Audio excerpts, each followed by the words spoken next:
This is Bangalore Headlines, your source for the latest news and alerts from across the city. Big news. Bus engine seize ಆಗಿದೆ ಅಂತ ಗೊತ್ತಾಗಿದ್ದರಿಂದಲೇ silent ಆಗಿ ಸಿದ್ದರಾಮಯ್ಯ ರಾಜೀನಾಮೆ ಕೊಟ್ಟಿದ್ದಾರೆ. R Ashok ಲೇವಡಿ, ಬೆಂಗಳೂರು. ಸಿದ್ದರಾಮಯ್ಯ ಮುಖ್ಯಮಂತ್ರಿ ಸ್ಥಾನಕ್ಕೆ ರಾಜೀನಾಮೆ ನೀಡಿರುವ ವಿಚಾರವಾಗಿ ವ್ಯಂಗ್ಯವಾಡಿರುವ ವಿಪಕ್ಷ ನಾಯಕ R Ashok, bus engine seize ಆಗಿದೆ ಅಂತ ಗೊತ್ತಾಗಿದ್ದರಿಂದಲೇ ಸಿದ್ದರಾಮಯ್ಯ ಸೈಲೆಂಟ್ ಆಗಿ ರಾಜೀನಾಮೆ ನೀಡಿದ್ದಾರೆ ಎಂದು ಕಾಲೆಳೆದಿದ್ದಾರೆ. ವಿಧಾನಸೌಧದಲ್ಲಿ ಮಾತನಾಡಿದ ಆರ್ ಅಶೋಕ್, ಡಿಕೆ ಶಿವಕುಮಾರ್ ಅಭಿವೃದ್ಧಿ ಮಾಡಲು ಈಗ ಹಣ ಎಲ್ಲಿದೆ, ಸರ್ಕಾರ ನಡೆಸಲು ಆಗಲ್ಲ ಅಂತ ಗೊತ್ತಾಗಿದ್ದರಿಂದ ಸೈಲೆಂಟ್ ಆಗಿ ಸಿದ್ದರಾಮಯ್ಯ ರಾಜೀನಾಮೆ ಕೊಟ್ಟಿದ್ದಾರೆ. ಇಲ್ಲದಿದ್ದರೆ ಹಠವಾದಿ ವೈಲೆಂಟ್ ಸಿದ್ದರಾಮಯ್ಯ ಬಿಡ್ತಾರಾ ಎಂದು ಪ್ರಶ್ನಿಸಿದ್ದಾರೆ. ಸಿದ್ದರಾಮಯ್ಯ ಮಾಡಿರುವ ಸಾಲವನ್ನು ಹೇಗೆ ನಿರ್ವಹಿಸುತ್ತೀರಾ? ಡಿಕೆ ಶಿವಕುಮಾರ್ ಅವರೇ, ಗೃಹಲಕ್ಷ್ಮಿ ಬಾಕಿ ಹಣ 5,000 ಕೋಟಿ ಕೊಡದಿದ್ದರೆ ನಾನು ಬಿಡಲ್ಲ.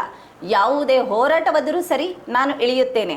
ಅನ್ನಭಾಗ್ಯ ಯೋಜನೆಯ 700 ಕೋಟಿ ಕೊಡಿಸಿಯೇ ತೀರುತ್ತೇನೆ. ಇದನ್ನು ಬಿಜೆಪಿ ಸವಾಲಾಗಿ ತೆಗೆದುಕೊಂಡಿದೆ ಎಂದು ಎಚ್ಚರಿಸಿದರು. Subscribe channel for latest update.